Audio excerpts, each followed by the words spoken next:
오늘은 성령이 너에게 임하시면이라는 제목으로 사도행전 1장 6절부터 11절 말씀을 함께 화면을 따라 봉독하도록 하겠습니다. 6절부터 봉독합니다.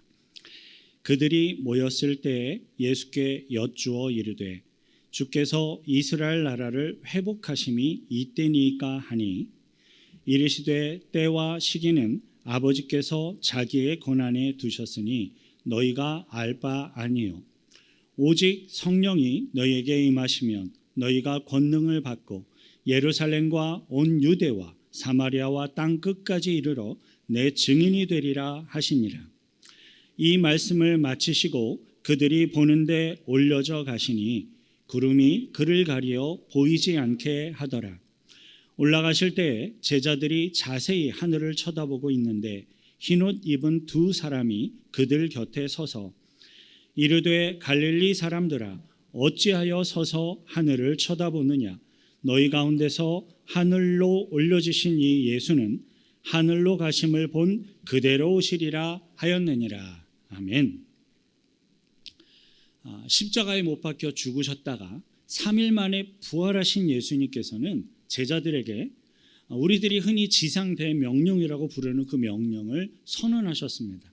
너희는 가서 모든 민족을 제자로 삼아 아버지와 아들과 성령의 이름으로 세례를 베풀고 내가 너에게 분부한 모든 것을 가르쳐 지키게 하라. 볼지어다 내가 세상 끝날까지 너희와 항상 함께 있으리라.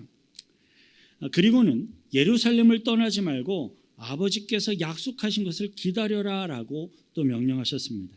그렇게 하면 너희는 몇 날이 못 되어서 성령으로 세례를 받게 될 것이다 라는 것입니다.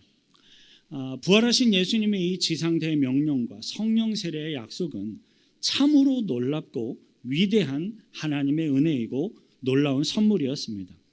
그런데 오늘 성경 본문을 보면요, 부활하신 예수님의 이 지상대 명령과 성령 세례의 약속을 듣게 된 제자들의 깜짝 놀랄 만한 모습을 기록하고 있습니다. 오늘 본문에 등장하는 제자들의 모습이 저와 여러분들을 깜짝 놀라게 하는 이유는 그 특별한 순간에도 여전히 동문서답과 같은 엉뚱한 이야기를 했기 때문에 그래요. 6절 다시 읽습니다. 그들이 모였을 때에 예수께 여쭈되 이르되 주께서 이스라엘 나라를 회복하심이 이때니까 하니. 제자들이 지금 이야기하고 있는 이스라엘 나라를 회복하심은 사실 비장함까지도 느낄 수 있는 굉장히 무겁고 중대한 내용이었습니다. 그 당시에 대부분의 이스라엘 유대인들은 일종의 유토피아를 꿈꾸며 소망하고 있었습니다. 즉 메시아가 오심으로써 로마 제국으로부터 억압받고 있던 이 이스라엘 나라가 자유를 맞이하고 해방을 맞이하고 또 메시아가 이 나라를 완전하게 통치하시는, 특별히 이스라엘 지역의 그 이스라엘 나라를 완전하게 통치하시는 이 세상의 완전한 그러한 나라를 꿈꾸고 있었던 것입니다. 당시 유대인들은 메시아가 오시는 때가 세상의 종말의 때이고 또 메시아가 오시면 불의한 세력을 멸하고 이 세상에 있는 이스라엘 땅에 메시아 왕국을 세우실 것이다 라고 믿고 있었던 것입니다. 그리고 그러한 생각은요, 오늘날의 유대주의 사상, 즉 시오니즘 사상으로 이어지고 있는 것이기도 합니다. 심지어 제자들은요, 너희는 예루살렘을 떠나지 말고 아버지께서 약속하신 것을 기다려라 라는 이 성령님에 대한 영적인 말씀까지도 유대인들의 메시아 왕국 건설의 메시지로만 그들은 받아들였습니다. 그래서 제자들은 예루살렘을 떠나지 말고 아버지께서 약속하신 것을 기다려라 라는 이 예수님의 말씀이 끝나자마자 주께서 이스라엘 나라를 회복하심이 이때니까 라고 정말로 엉뚱한 질문을 하였던 것입니다. 바로 그것은 그들 스스로는 비장함까지도 느껴지는 유대인들 제자들의 굉장히 진지한 질문이었지만 예수님이 말씀하신 보혜사 성령님에 대한 내용과는 전혀 상관이 없는 완전히 엉뚱한 질문임이 분명합니다. 우리들은 이 대목에서요, 성경 본문을 통해 한 가지 매우 중요한 사실을 확인해 볼 수 있습니다. 그것은 제자들이 예수님의 십자가에 고난당하심 그리고 죽으심, 그것을 직접 목격하였고 심지어 그들의 눈앞에 지금 부활하신 예수님을 직접 다시 뵙고 말씀을 듣고 있음에도 불구하고 제자들은 여전히 하늘의 영적인 진리를 전혀 깨닫지 못하고 있었다라는 사실입니다. 이처럼 제자들이 예수님의 말씀을 전혀 못 알아듣고 또 성령 강림의 약속을 심지어 이스라엘의 국권 회복으로 오해를 하게 되는 그러한 이유, 그 원인은 과연 무엇일까요? 그 이유는 예수님의 제자들이 부활하신 예수님으로부터 직접 지상 대명령도 받았고 성령 강림의 약속도 받았지만 아직 그들이 성령으로 거듭나지 못하였기 때문이었습니다. 오늘의 본문 8절 다시 읽습니다. 오직 성령이 너희에게 임하시면 너희가 권능을 받고 예루살렘과 온 유대와 사마리아와 땅 끝까지 이르러 내 증인이 되리라 하시니라. 본문 8절을 보면 예수님의 제자들에게는 너희가 권능을 받고 예루살렘과 온 유대와 사마리아와 땅 끝까지 이르러 내 증인이 되리라라는 정말로 엄청난 축복과 예언의 약속이 주어져 있습니다. 하지만 그 엄청난 축복과 예언의 말씀이 그들 가운데 성취되기 위해서는 한 가지 중요한 조건이 가장 먼저 충족되어야 했습니다. 그 한 가지 충족되어야 할 가장 중요한 조건에 대해서 오늘 본문 8절에는 오직 성령이 너에게 임하시면 이라는 말로 설명을 하고 있습니다. 그렇습니다. 오직 성령이 임하셔야만 하나님의 뜻을 비로소 깨달을 수 있고 이루어 나갈 수 있는 것입니다. 성령으로 거듭나지 못한 사람들은 아무리 크고 놀라운 하나님의 능력을 직접 본인이 경험을 하고 직접 그것을 눈으로 본다 할지라도 하나님의 뜻과 하나님의 말씀을 온전히 이해할 수가 없습니다. 왜냐하면 하나님의 뜻, 하나님의 이 말씀은 하나님의 영이신 성령님을 통해서만 우리들이 비로소 들을 수가 있고 볼 수가 있고 깨달을 수가 있기 때문입니다. 고린도전서 2장 12절부터 14절 화면을 따라 함께 읽습니다. 우리가 세상의 영을 받지 아니하고 오직 하나님으로부터 온 영을 받았으니 이는 우리로 하여금 하나님께서 우리에게 은혜로 주신 것들을 알게 하려 하심이라. 우리가 이것을 말하거니와 사람의 지혜가 가르친 말로 아니하고 오직 성령께서 가르치신 것으로 하니 영적인 일은 영적인 것으로 분별하느니라. 육에 속한 사람은 하나님의 성령의 일들을 받지 아니하나니 이는 그것들이 그에게는 어리석게 보임이요 또 그는 그것들을 알 수도 없나니 그러한 일은 영적으로 분별되기 때문이라. 아멘. 하나님 아버지께서 보내주시는 성령의 충만함을 받아서 성령으로 거듭나는 것이 제자들에게 있어서는 가장 시급하고 가장 중요한 일이었습니다.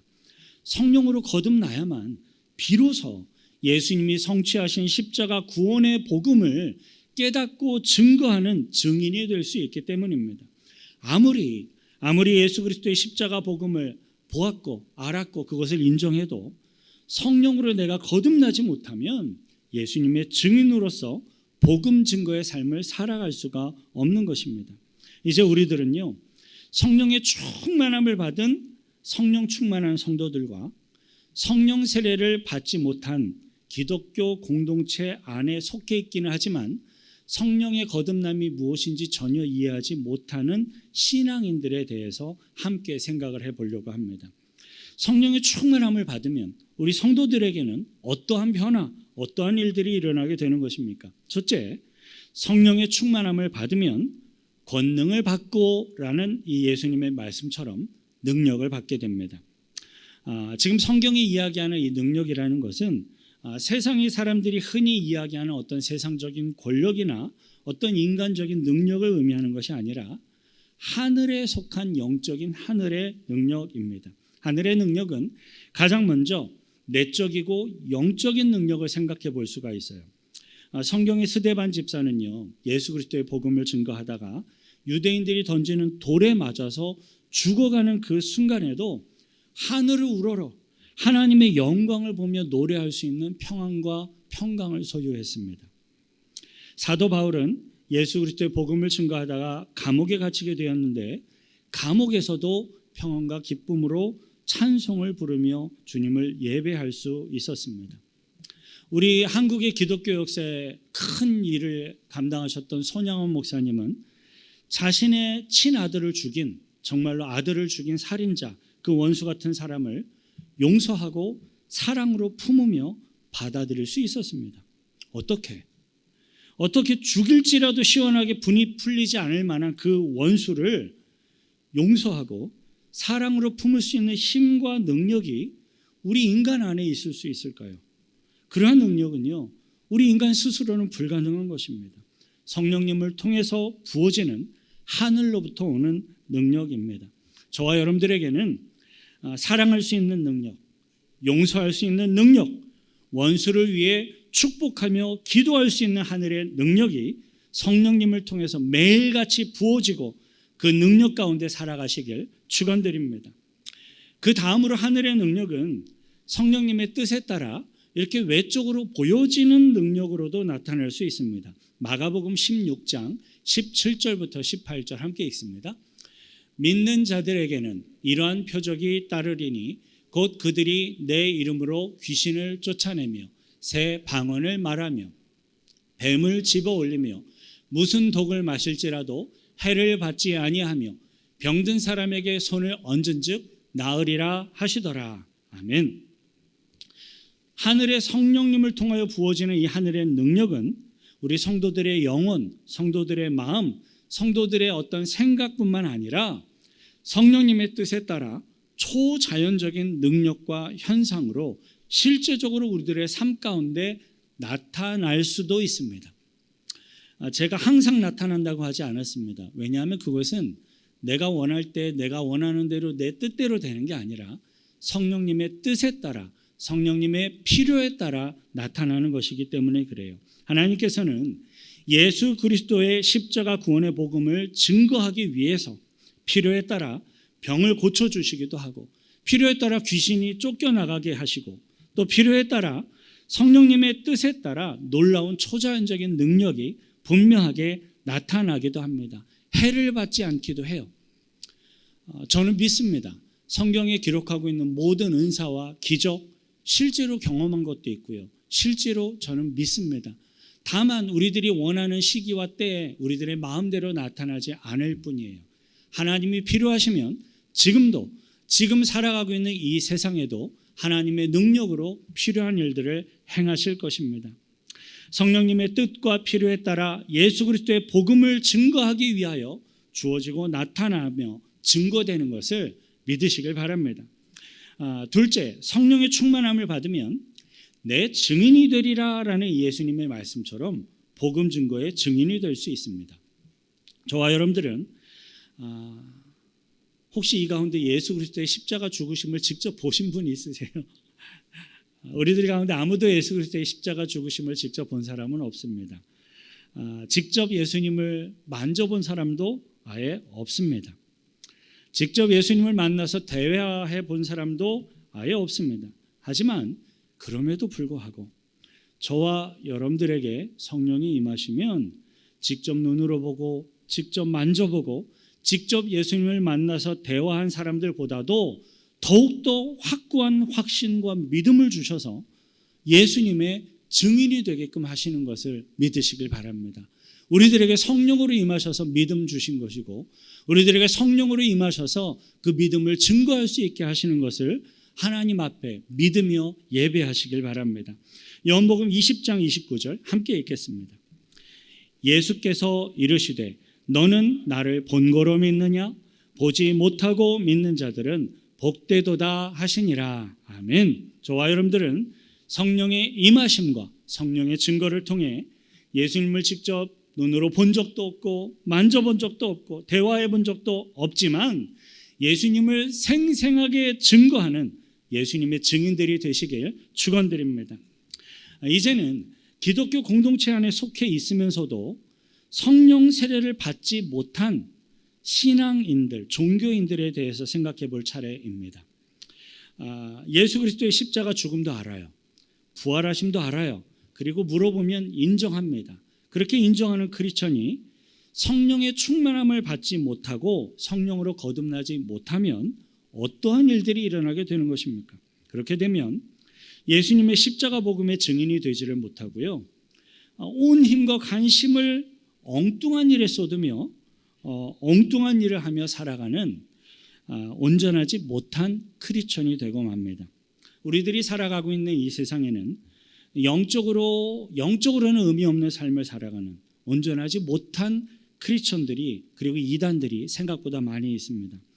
아무리 많은 말이 있고 아무리 많은 자랑이 있을지라도 그의 말과 자랑을 통해 예수 그리스도의 십자가 복음이 증거되고 자랑되지 못한다면 결코 온전한 성도와 제자의 삶을 살아가고 있는 것이라고 말할 수 없습니다. 여러분, 내 증인이 되리라 라고 선언하신 부활하신 예수님의 그 말씀을 기억하시길 바랍니다. 그럼에도 불구하고 이 세상의 많은 크리스천들은요, 엉뚱한 것을 증거하며 엉뚱한 것을 자랑하며 살아가는 사람들이 참으로 많이 있어요.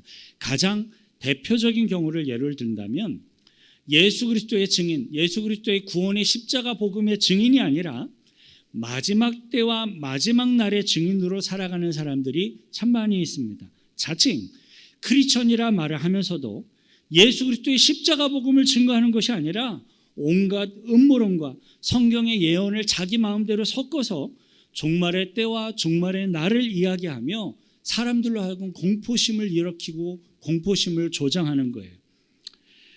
그렇다면 이단들은요, 왜 온갖 음모론까지 다 섞어가며 성경의 예언을 다 이렇게 자기 마음대로 섞어가며 종말의 때와 종말의 날을 이야기함으로써 특별히 사람들에게 공포심을 조장하려고 그렇게 힘쓰며 애쓰며 노력하고 있는 것입니까? 왜냐하면요, 그렇게 해야만 이단에 속한 자신들에게 돈이 더 많이 들어오고 이단에 속한 자신들에게 더 많은 사람들이 모이게 되기 때문에 그렇게 합니다. 정상적인 기독교 공동체에 속한 건강한 성도들은요, 결코 많은 돈을 바치지 않으면 마치 심판받을 것 같은, 죄받을 것 같은 그런 두려움 때문에 집을 팔거나 그런 공포 때문에 무리하게 빚을 내서 헌금하는 일을 결코 하지 않습니다. 건강한 교회에 속한 건강한 믿음의 성도들은 자원하는 마음으로 자신의 능력에 따라 기쁨으로 감사함으로 헌금을 합니다. 두려움 때문에 어쩔 수 없이 헌금을 한다면 그것은 헌금도 아니고 아무것도 아닙니다. 그리고 요즘에는요, 예수님의 증인이 아니라 예수님의 십자가 복음을 말을 하기는 하는데 그것을 사칭해서 성도들을 돈벌이의 대상으로 삼는 악한 자들도 종종 있습니다. 최근에 세상의 뉴스에까지 종종 등장하는 전 아무개라는 사람은 설교 시간에 예수님의 십자가의 복음을 이야기하다가 십자가의 복음을 사칭하면서 자신의 딸이 회사 대표로 있는 통신회사에 핸드폰을 가입하라고 홍보를 한다고 합니다. 저도 직접 뉴스에서 그 장면을 보고 들었는데요. 그 사람은 전혀 예수 그리스도의 증인이 되는 것이 아니라 예수 그리스도의 이름을 사용해서 사칭해서 비열하게 성도들의 돈을 갈취하는 사기꾼으로 보일 뿐이었습니다. 그리고 어떤 사람들은요, 예수 그리스도의 증인이 되는 게 아니라 예수님의 이름을 사용해서 정치적인 이념 활동을, 정치 활동을 하는 사람들도 있습니다. 부활하신 예수님의 산에 올라가서 만났던 예수님의 제자들, 그들이 그 당시에 바로 그러하였습니다. 하늘에 속한 예수님의 말씀을 전혀 깨닫지 못했던 제자들은 세상적인 자기들의 수준, 자기들의 생각으로 예수님의 말씀을 잘못 해석해서 전혀 엉뚱한 반응을 보이게 되었습니다. 이스라엘 나라를 회복하심이 이때니까? 라는 제자들의 이 엉뚱한 질문이 바로 그것입니다. 제자들은 사실 그 당시 대다수 유대인들이 갈망하고 있었던 이스라엘 땅의 메시아 왕국에 대한 간절한 소망을 갖고 그 질문을 한 것이었습니다. 예수님의 제자들은 예수님의 십자가 순환도 보았고 죽으심도 직접 목격하였고 또 부활하신 예수님도 직접 만나서 대화를 하고 있지만 아직 성령으로 거듭나지 않았기 때문에 예수님의 말씀을 깨달을 수도 없었고 하나님의 뜻을 알 수가 없었던 것입니다. 하지만 예수님께서는요, 그러한 제자들의 엉뚱한 동기, 엉뚱한 마음을 다 잘 알고 계셨음에도 불구하고 하늘나라에 속한 영적인 마지막 때에 대한 말씀으로서 답변을 대신하셨어요. 예수님께서는 제자들의 세상적인 관심, 그것에 대해 답변하시는 것이 아니라 그 답변하시는 그 순간까지라도 사용해서 더 하늘에 속한 진리의 말씀을 전해주시길 간절히 원하셨던 것입니다. 그 본문이 7절이에요. 함께 읽습니다. 이르시되 때와 시기는 아버지께서 자기의 권한에 두셨으니 너희가 알 바 아니요. 영적인 마지막 때, 심판의 때에 대한 예수님의 가르침은 매우 분명한 것이었습니다. 그것은 그 때와 그 시기는 아버지께 속한 것이니까 알려고 하지도 말고 상관하지도 말아라라는 것입니다. 기억하십시오. 마지막 심판의 때, 마지막 심판의 시기에 대해서 알려고 하거나 그것을 예측하려 하거나 그것에 대해 상관하는 것은 모두 다 잘못된 것입니다. 그러나 심판이 없다고 생각하시면 안 됩니다. 우리가 때를 모를 뿐이지 심판의 때는 반드시 있습니다. 그리고 반드시 올 것입니다. 마지막 심판의 때에 대한 것은 성경적인 것으로 우리들이 이해해야 돼요. 성경적이고 건강한 믿음의 성도들과 교회 공동체는요, 결코 마지막 심판의 때 시기에 대해서 이렇게 집착을 하며 그것에 대해 상관하지 않습니다. 그것은 바로 구세주 되신 예수 그리스도의 증인이 되라는 예수님의 말씀 때문이에요. 우리들이 관심 가져야 할 것은 예수 그리스도의 복음 증거하는 데에 목적을 두고 동기를 갖고 관심을 가져야지, 엉뚱한 것에 관심을 갖고 그것으로 인해 나의 삶이 쭈그러들고 공포심에 눌려 그렇게 살아갈 이유가 전혀 없다라는 겁니다. 본문 8절을 다시 천천히 함께 읽겠습니다. 오직 성령이 너에게 임하시면 너희가 권능을 받고 예루살렘과 온 유대와 사마리아와 땅 끝까지 이르러 내 증인이 되리라 하시니라. 예수님의 뜻은 우리 믿음의 성도들이 하늘로부터 오는 성령의 충만함을 받아서 예수 그리스도의 십자가 구원의 복음을 증거하고 예수 그리스도의 증인이 되는 것입니다. 오늘의 본문 8절은요, 예수님의 증인이 되기 위하여서 우리들이 성령의 세례를 받아야 하는 것 외에도 복음 증거를 어떻게 더 효과적으로 할 수 있는지 복음 증거의 효과적인 방법도 함께 소개하고 있습니다. 그것에 대해서 예수님께서는 예루살렘과 온 유대와 사마리아와 땅 끝까지 이르러 예수님의 증인이 되리라 라고 말씀해 주셨습니다. 첫째, 자신이 살고 있는 집, 자신의 주위에 있는 사람들에게 복음 증거하는 것을 중요하고 소중하게 여기며 거기에서부터 복음을 증거하기를 시작해서 땅 끝까지 확장해 가라라는 것입니다. 만일에 자신의 사랑하는 가족이 아직 예수님을 안 믿어요.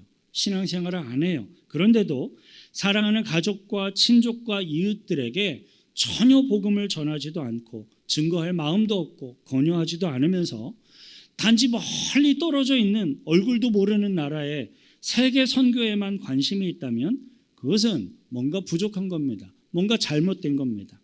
세계 선교 해야죠. 중요합니다. 하나님의 뜻입니다. 하지만 나의 가족, 나의 이웃, 나의 주위에 있는 이 지역의 가까운 곳에 예수님을 알지 못하는 이들에게도 복음을 증거하셔야 합니다. 함께 있어야 하는 거예요. 두 번째로, 온 유대와 사마리아에 예수 그리스도의 복음을 전하는 증인이 되는 겁니다. 우리들이 흔히 읽기에는 이게 무슨 말인지 잘 안 들어올 것 같아서요. 좀 설명을 드리면, 그 당시 이스라엘에 있는 유대인들에게 있어서 사마리아라는 이 지역의 그 사람들은요, 이방인으로서 마치 이런 말을 하기가 조금 뭐합니다만 개처럼 여기는, 그때 당시 실제로 유대인들이 사용하던 표현이었어요. 실제로 개처럼 취급을 하는 그러한 상황이었습니다. 그럼에도 불구하고 예수 그리스도의 십자가 복음은 사마리아 사람처럼 여겨지는 그 사람에게까지도 제한 없이 증거하고 전파하라라는 것입니다. 오늘 본문에 온 유대라는 표현도 역시 마찬가지예요. 자신이 평생토록 몇십 년 동안 살아온 그 동네에 어떻게 마음이 저절로 편안해지고 보기만 해도 저절로 정이 가는, 그렇게 좋아하는 사람들만 어떻게 그 동네에 모여 있을 수 있겠습니까? 그 온 동네에는 살아오면서 심하게 다툰 사람도 있을 거고, 그 온 동네에는 돈을 뜯어간 사람도 있을 거고, 그 온 동네에는 원수같이 여겨지는 사람들도 분명히 있을 것입니다. 하지만 예수님께서 말씀하셨어요. 예루살렘과 온 유대와 사마리아와 땅 끝까지 이르러. 예수 그리스도의 십자가 복음은 원수 같은 그들일지라도 그들에게도 여전히 동일하게 증거되고 전파되어야 하는 것입니다. 비록 원수같이 느껴지는 사람일지라도 성령의 능력을 힘입어서 진정한 사랑과 용서와 긍휼의 마음으로 복음을 그들에게 증거하며 전파하라라는 것입니다. 예수님이 하신 말씀을 이제 깨달았어요. 그리고 생각을 해봅니다. 근데 여러분, 가능합니까? 쉽게 할 수 있습니까? 보기만 해도 속에서 막 화가 치밀어 오르는 사람이 있어요. 그들에게 사랑과 긍휼과 용서로 온갖 좋은 것들을 선물을 하며 설득을 하고 같이 교회 갑시다 인도하고 예수 그리스도의 십자가 복음을 설명하며 증거할 수 있겠습니까? 예수 그리스도의 복음은요, 사랑과 희생과 용서 없이는 전달되지가 않아요. 분노를 품고 아무리 말을 한들 그 예수 그리스도의 복음이 결코 전달되어지지가 않습니다. 가능하겠습니까? 쉽습니까? 아니죠. 정말로 어려울 겁니다. 좀 더 정직하게 솔직하게 얘기한다면 원수에게 전하는 것은 거의 불가능한 것처럼 느껴지기도 합니다. 근데 여기에 우리들이 추구해야 될 은혜가 있습니다. 우리들의 힘으로는 안 되죠. 불가능하죠. 어렵습니다. 그런데 성령님이 임하시면 가능합니다. 손영원 목사님이 자신의 아들을 죽인 그 살인자를 용서했고 사랑으로 품을 수 있었어요. 성령이 임하시면 가능합니다. 저와 여러분들에게 그래서 성령 충만함이 필요한 이유예요. 예수 그리스도의 복음을 증거하기 위해서는 반드시 성령 세례가 필요합니다. 그러한 하늘의 진리를 선포하며 명령하신 예수님께서는 호련히 하늘로 올려지면서 구름 가운데 보이지 않도록 승천하셨습니다. 여기서 표현하는 구름은 우리들이 바깥에 하늘에 보여지는 저런 구름이 아니에요. 성경의 여러 곳에 이 동일한 단어가 표현되어지고 있는데 성막에 임하였던 영광의 구름, 하나님이 영광의 구름 가운데 빛으로 변화하셨던 그러한 모습 속에 다 나타나는 구름과 동일한 용어예요. 하나님의 영광의 구름 가운데 예수님이 하늘로 승천하셨습니다. 본문 9절 함께 읽습니다. 이 말씀을 마치시고 그들이 보는데 올려져 가시니 구름이 그를 가리어 보이지 않게 하더라. 내가 보고 있는데 그 눈앞에서 하늘의 영광의 구름 가운데로 올라가 승천하시는 그 예수님의 모습을 직접 내가 목격하게 되었던 이 제자들, 그 제자들은 모두 다 너무나도 영적인 황홀감에 사로잡혀서 한동안 멍하니 하늘을 쳐다보고 있었을 겁니다. 제가 그 자리에 있었다 할지라도 저도 그랬을 것 같아요. 얼마나 영광스럽고 얼마나 기쁘고 얼마나 감격스러운 순간이었겠습니까? 그런데 바로 중요한 그 순간에 어느 날 갑자기 두 천사가 제자들에게 나타나서 중요한 메시지를 전달을 합니다. 갑자기 그 황홀함의 그 정막을 깨고 갑자기 나타나 버린 거예요. 10절 11절 함께 읽습니다. 올라가실 때 제자들이 자세히 하늘을 쳐다보고 있는데 흰옷 입은 두 사람이 그들 곁에 서서 이르되 갈릴리 사람들아 어찌하여 서서 하늘을 쳐다보느냐 너희 가운데서 하늘로 올려주신 이 예수는 하늘로 가심을 본 그대로 오시리라 하였느니라. 아멘. 이 천사들의 메시지를 저의 표현으로 쉽게 바꾸어서 이야기를 해보면 이렇습니다. 예수님께서는 하늘로 가신 그 모습 그대로 최후의 심판을 행하실 때 다시 오실 것인데 너희 제자들은 왜 복음 증거의 사명을 감당하지 않고 모여서 좋아만 하고 있느냐라는 겁니다. 사랑하는 성도 여러분, 성령의 충만함을 받아서 예수 그리스도의 증인으로서의 사명을 잘 감당하지 않는다면 성령의 충만함을 받을 이유와 목표와 목적을 다 상실해 버리는 거예요. 우리 믿음의 백성들은 모이기에 힘써야죠. 모여서 함께 교제하고 함께 기뻐하고 함께 기뻐하며 예배하는 것 굉장히 중요합니다. 그런데 함께 모여서 기뻐하고 예배하고 성경 공부만 하고 복음을 전하러 나가지 않으면 중요한 의미를 놓치는 거예요. 근데 많은 교회들이 그러려고 그래요. 왜 그러는 줄 아세요? 성도들끼리 모이면 좋거든요. 저도 좋아요. 성도님들 편안합니다. 사랑이 가요. 정이 가요. 같이 음식 나누며 맛있는 음식 나눠 먹고 있으면 정말 행복해요. 가족들처럼 여겨져요. 영적인 가족이니 오죽 더 좋습니까? 그런데 그 좋은 곳에서 안주하고 이대로 줬사오니 초막셋을 짓겠다고 그러고 있으면 혼나는 거예요. 그러면 안 됩니다. 함께 열심히 모여서 주님의 은혜 충만받고 말씀 배우고 기쁨을 나누고 영적인 공급을 받았으면 그 다음에는 나를 거부하는 사람들에게 나아가야죠. 복음 증거하러 오는 사람들을 싫어하는 사람들이 있을지라도 그들에게 찾아가야죠. 에너지를 들여서 가기 싫은 마음이 있어도 그것을 굳건히 이겨내고 복음을 증거하러 찾아가야죠. 그것을 바로 오늘 본문의 마지막 그 영적인 황홀한 순간에 두 천사가 나타나서 제자들에게 지적하며 꾸중하듯이 전달한 메시지였습니다. 너희 가운데 하늘로 올려주신 예수는 하늘로 가심을 본 그대로 오시리라. 무슨 얘기입니까? 심판하러 오실 것이다. 마지막 때에 심판하러 오실 것이다 라는 겁니다. 그대로 심판하러 오실 것이다. 그대로 좋아만 하고 있겠느냐? 그거예요. 예수 그리스도의 증인으로서 삶을 살아가지 못하고 있다면 아무리 신앙적으로 화려해 보이는 말, 신앙적으로 멋있어 보이는 모습이 있다 할지라도 성령 세례를 받은 주의 제자로 살아가고 있는 게 전혀 아닙니다. 저와 여러분들의 10년 가운데 성령께서 충만하게 임하셔서 예수 그리스도의 증인의 사명을 잘 감당하며 충성되고 복된 하나님의 백성들로서 살아가시기를 축원드립니다. 같이 함께 기도하십시다. 하나님, 저에게 성령 충만함 주옵소서. 그래서 저로 하여금 예수 그리스도의 증인이 되게 하여 주옵소서. 내가 증인이 되어야 할 사람들 생각나게 하시고 깨닫게 하시고 그들과 내가 만날 때 성령의 능력에 힘입어 복음을 증거하며 구원의 초청을 하며 주님께로 나올 수 있도록 하늘나라에 증거를 하는 그러한 복음 증거의 사명을 감당할 수 있게 해달라고 같이 함께 기도하겠습니다. 거룩하신 구주의 하나님 아버지여, 감사와 찬송과 찬양을 드립니다. 예수 그리스도의 위대하신 지상태 명령도 들었고 십자가의 죽으심도 보았고 부활하신 예수님을 직접 만난 제자들이었지만 그들은 성령 세례를 받지 못하였기에 예수님의 뜻을 알지 못했고 하나님의 마음을 알지 못했고 예수님의 증인으로서 아직 세워지지 못하고 있었던 것을 다시 한번 확인합니다.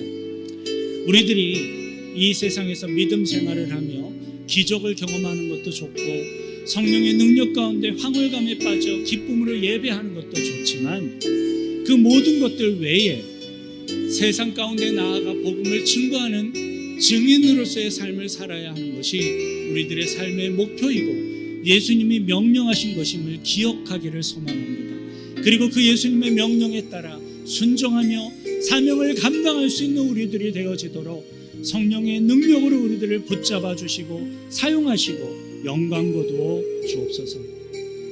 하나님 아버지, 성령 세례를 아직 받지 못하였던 제자들이 엉뚱한 세상적인 관심과 목적으로 예수님께 나아갔던 것처럼 그러한 영적인 우둔함의 죄악에 빠지지 않도록 우리들의 심령과 생각과 마음을 지키시고 인도하여 주옵소서. 심판주로 재림주로 다시 오실 그 예수님을 믿고 소망하며 기대합니다. 그러나 그때와 날은 오직 하나님 아버지께 속한 것임을 믿습니다. 다만 저희들은 성령의 충만함을 받고 예수 그리스도의 십자가 구원의 복음을 증거하는 증인으로서의 사명을 잘 감당하며 하나님의 뜻을 이루어가는 진정한 성도들의 삶을 살아가기를 간구하며 기도하오니 인도하시고 영광받아 주옵소서. 우리를 구원하신 예수 그리스도의 이름으로 기도하옵나이다. 아멘. 증인이 되리라 말씀하신 주님 앞에 믿음으로 화답하며 큰 박수로 영광 돌려드리겠습니다. 아멘.